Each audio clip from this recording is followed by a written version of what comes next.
Well, we've got, as we said, quite a morning for you today, an entire day. And we're going to start with Jason Chaffetz.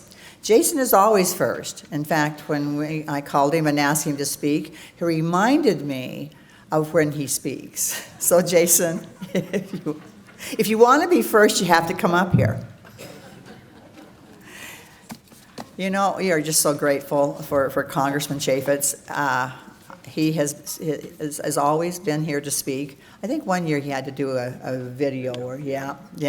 These, I'm just so very grateful that our congressmen will come and they'll speak and they'll be part of this for us, because and this year is exciting. Finally, we're going to have some positive news, right? And we're especially grateful for Congressman Chaffetz, because he is chairman of the Oversight Committee, and wow, has that ever happened to us in Utah before? No. So thank you for just being so important there and getting all these things done, Jason. Anyway, you all have in your program the bios on all of our speakers, so I'm not going to stand up here and tell you all the good things about Jason, other than that he's our friend.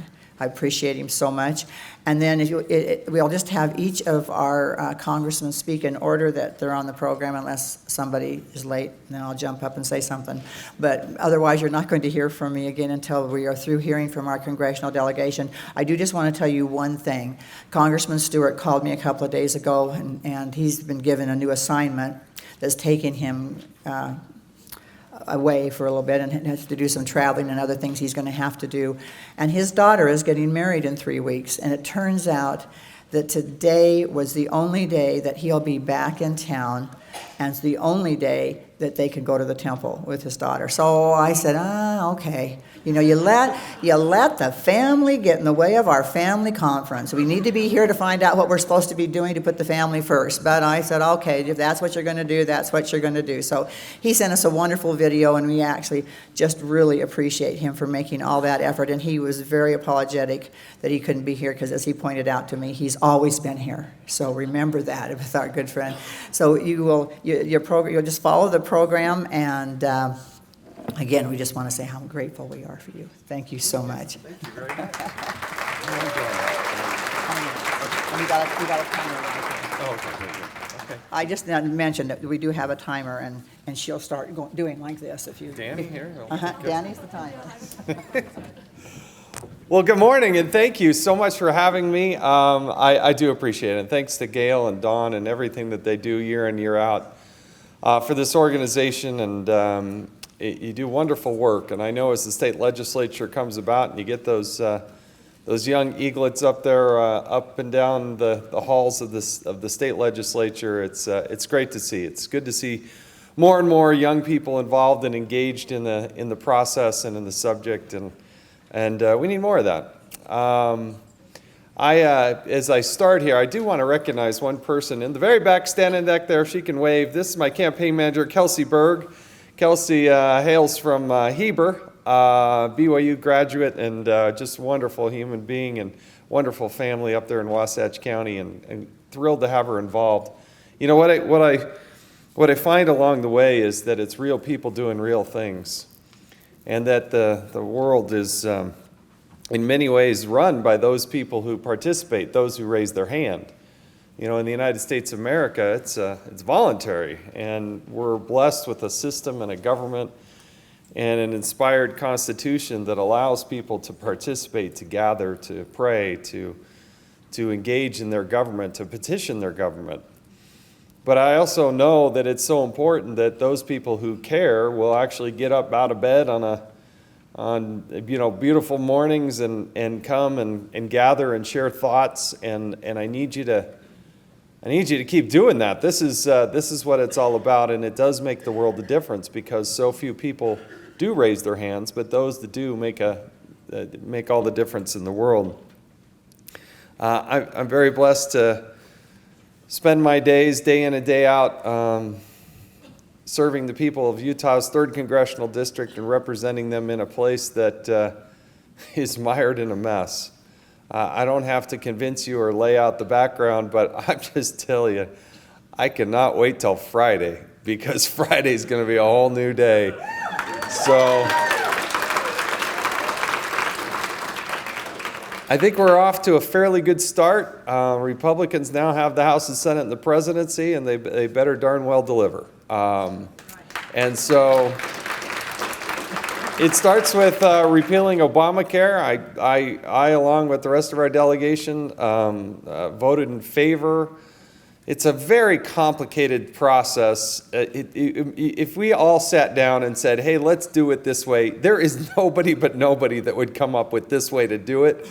But you got a couple hundred years of Congresses that have come up with this process with the budget and reconciliation and the vehicle in order to get this done so that you can bypass some of these arcane Senate rules that require a cloture vote.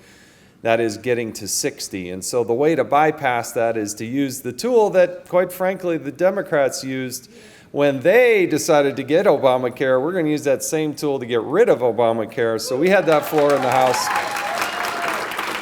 I should say we had that vote in the House, and it's well underway. That is priority one. It is one of the most important things to get done. The other thing that we have already passed out of the House is what's called the REINS Act. The REINS Act, R-E-I-N-S, the REINS Act says that the Congress, if there's any rule that the president just wants to implement, that there needs to be the concurrence of Congress if it has an economic impact of $100 million or more. Now, I happen to think that number should be zero, okay? But $100 million is a whole lot better than where we are now, because there were literally hundreds of times where President Obama used that executive order, and then to try to pull it back is sometimes will take a decade and lawsuits and other executive action or action by Congress that the president might not actually sign. I mean, it's terribly cumbersome. But the House, one of the very, very first things we did was pass that out. It's now over at the Senate. I hope they take it up as well. At least that'll put some degree of ceiling and constraint upon a president. We also passed out, I believe it was H.R. 5, which included a lot of things. For instance, a bill that I was very supportive of called the ALERT Act. The ALERT Act was sponsored by John Radcliffe out of Texas. By the way, if you want to see a rising star, somebody of principle, somebody who's going to make a major impact in the Congress, it's John Radcliffe, former U.S. attorney. I love this guy. He's out of the Dallas area. Now, he had a bill that I supported last year, that I support this year, and was inserted into this H.R. 5. And what this does is it makes sure that there's a lot of exposure, daylight, and analysis of the impact of any rules that would be implemented. That daylight, that sunlight, that sunshine, I think is it's just a vital component. I do think there is some degree of rules that a president ought to be able to implement, but when you have major rules, then the Congress ought to concur. When you have something that is going to have an impact on your individual lives, you ought to have at least a year's running notice as to when this is coming so that people can galvanize and petition and talk to their government. So those things have already passed. I mean, that's the good news, right?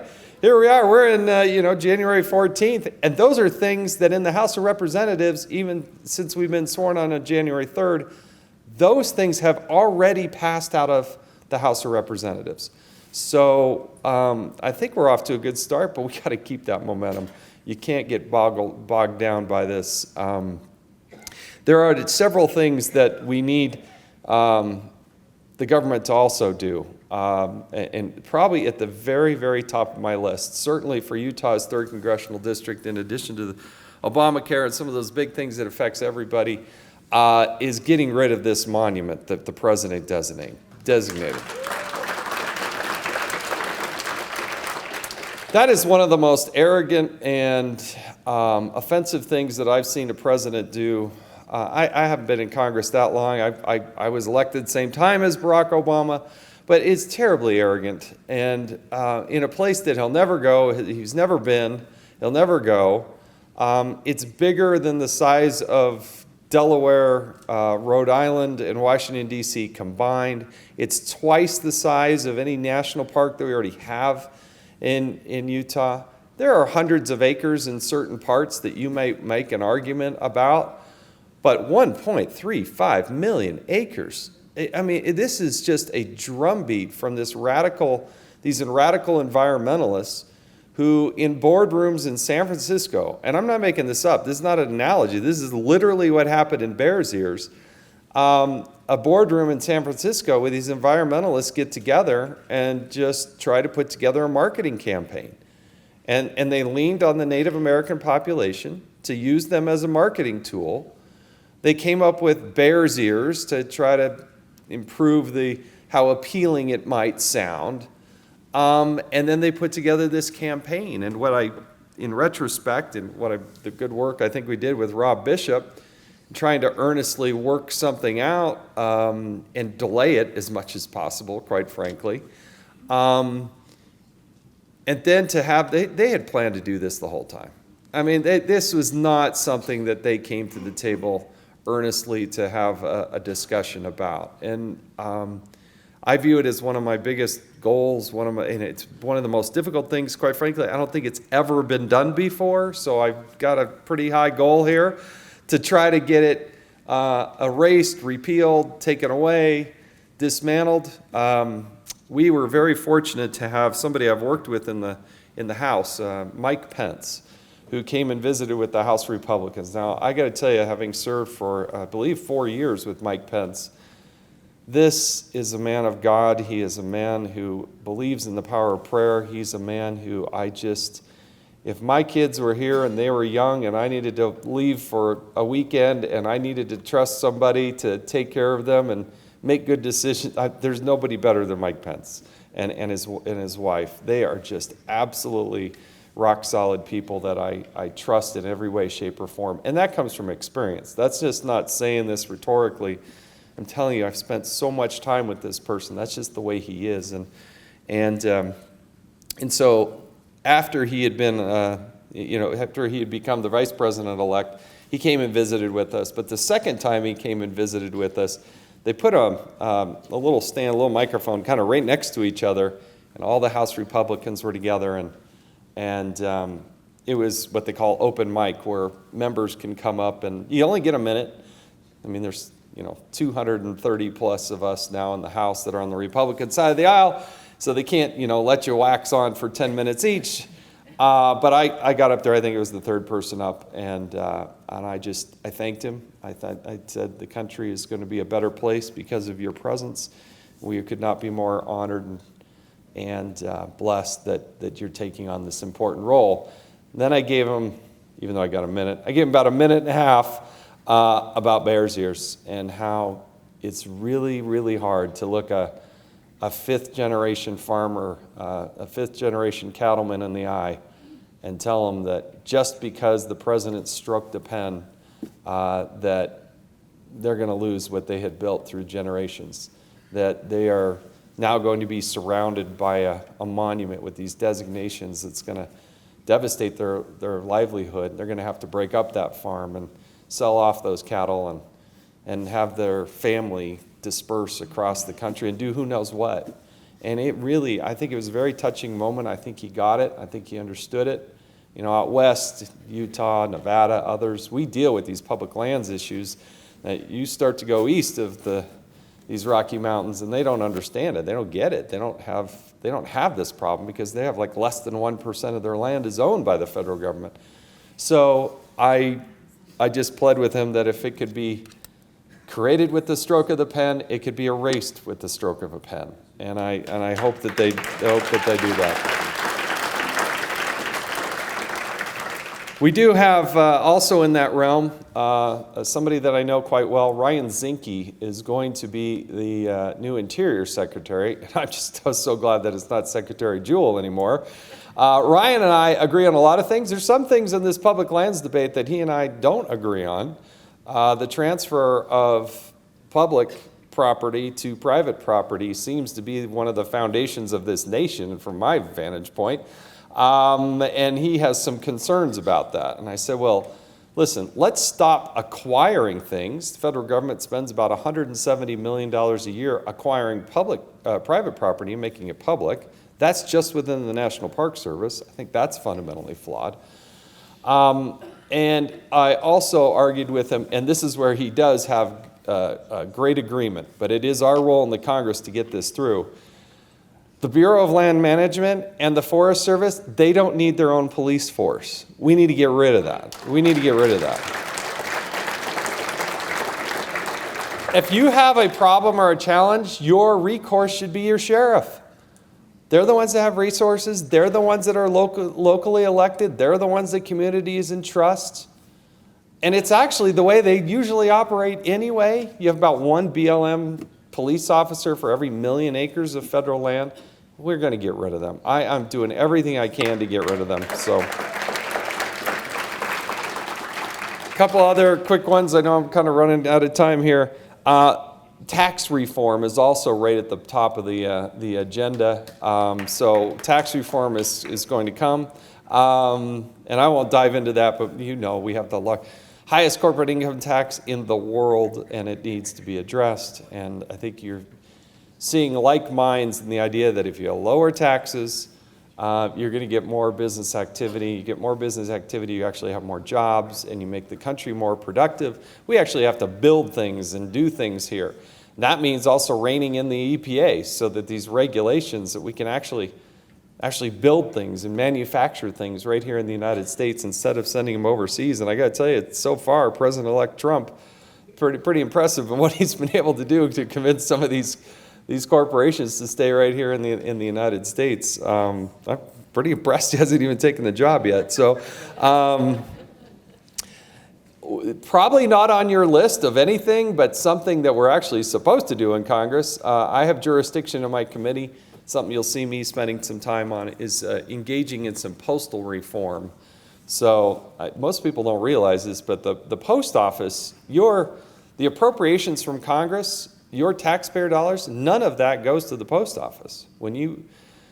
They have to be self-sufficient, which is probably the way it should be. They have to survive on postage stamps and packages.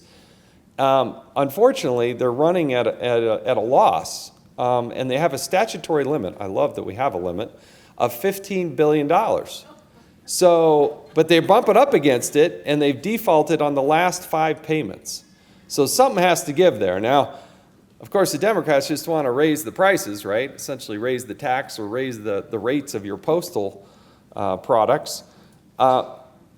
This is a tool of commerce. It is a competitive advantage for the United States, and the sole solution is not just to increase the cost of postage. It's already pretty high. I mean, you're bumping up against 50 cents as it is. So I won't belabor it. I'm telling you, it's something we are spending time on, but at least I can look in the eye and say, well, at least there's something in the Constitution that we work on in Congress. So that and the postal roads. So anyway, I have to spend some time on that, and I will. And then 2 other things as I wrap up here. Probably one of the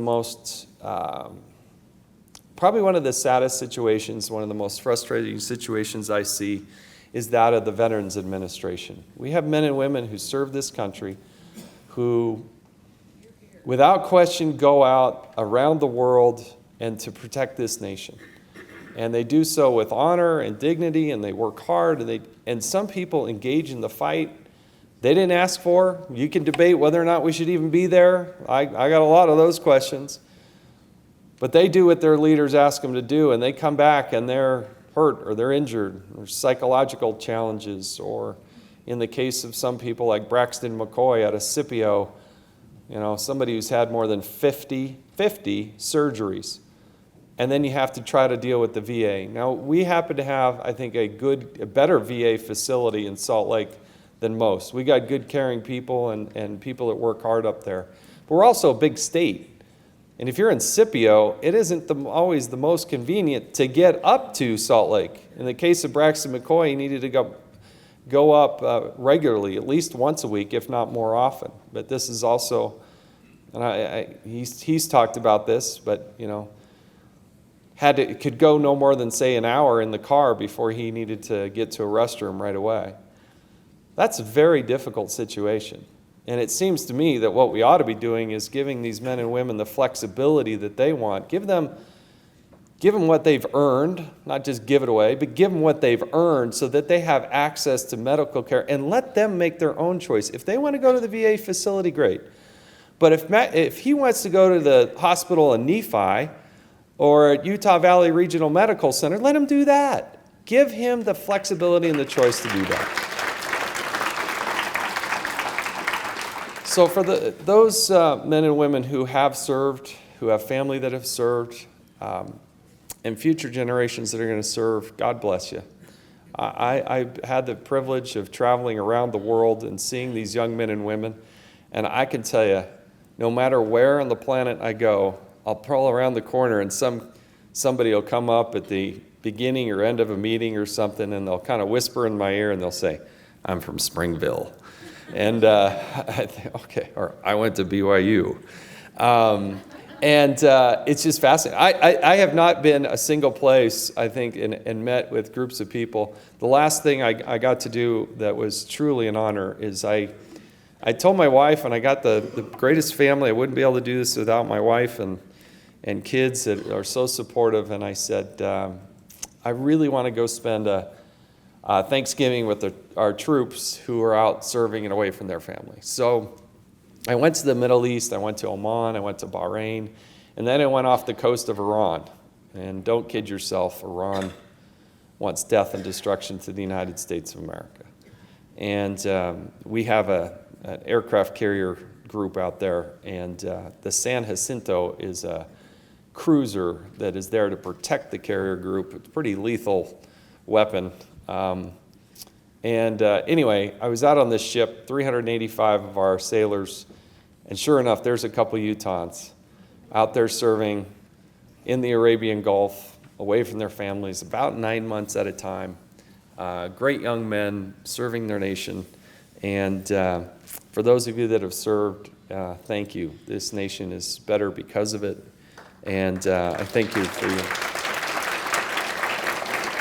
And the last thing I'll mention as I wrap up here is just the need for continued oversight. And it's going to be difficult, you know. It's one thing to oversee the other party. It's another thing to oversee your own party. But my job is not to be a cheerleader for the president. That's not my role and responsibility. My constitutional duty is to be a check and a balance on the administration. And there's going to be a point where they're not going to like it. So